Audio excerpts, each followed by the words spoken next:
大锅烧热之后，倒入1碗盐和花椒，稍微炒一炒。你猜猜看，我今天要做什么菜呢？其实呢，我今天要做的是我特别爱吃的盐焗大虾，能吃出虾的鲜甜味，而且肉质呢又非常的紧实。把盐巴里面的花椒炒出香味儿，而且盐巴变得干干的，就可以先盛出一半炒好的盐。我们将锅内的盐摊匀，注意这个盐啊不要用手摸，会非常的烫。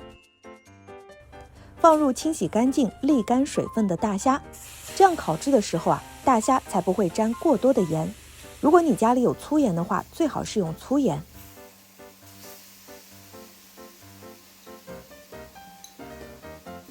大虾全部摆放好了之后呢，就把盛出来的盐巴再倒回到大虾上面，盖上锅盖，用小火慢慢焗，大约焗5分钟的样子，这个虾呢就熟透了。用筷子拨开表面的盐巴，取出焗好的大虾。注意哦，需要把大虾表面多余的盐巴敲掉，这样吃起来的时候呢才不会太咸。快收藏做起来吧，又简单又好吃，我自己觉得比水煮虾好吃多了。